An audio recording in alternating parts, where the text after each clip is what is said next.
Ravi de vous retrouver sur France 24. Bienvenue dans Paris Direct. Voici les titres que nous allons développer. Le cabinet de sécurité israélien a donc approuvé la prise de contrôle de la ville de Gaza. La bande de Gaza d'abord, où 42 Palestiniens ont été tués hier par des tirs ou des frappes israéliennes, selon l'agence de presse américaine AP. La population de l'enclave est aussi affamée. Des centaines de personnes, dont plusieurs otages libérés de Gaza, ont manifesté hier soir à Jérusalem devant le bureau du Premier ministre. Au Liban, le gouvernement a approuvé la feuille de route américaine sur le désarmement du Hezbollah d'ici à la fin de l'année, ce que refuse le mouvement chiite. Le plan comprend aussi le retrait d'Israël des 5 positions qu'il occupe dans le sud du pays. Nicolas Chamontin pour les détails. Nous sommes le vendredi 8 août. C'est aujourd'hui que prend fin l'ultimatum posé par Donald Trump à son homologue russe pour cesser la guerre en Ukraine.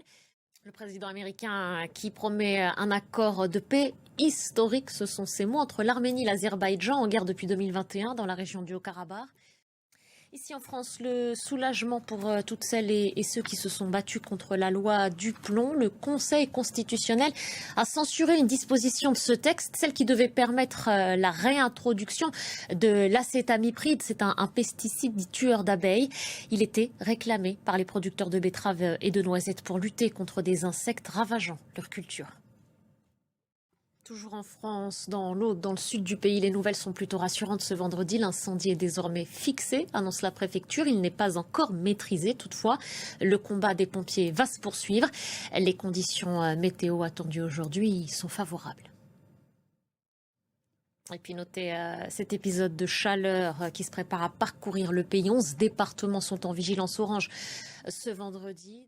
Tout autre chose maintenant, du foot et la liste des 30 nommés pour le prochain Ballon d'Or. La liste a donc été révélée. Comme attendu, elle fait la part belle aux joueurs du Paris Saint-Germain.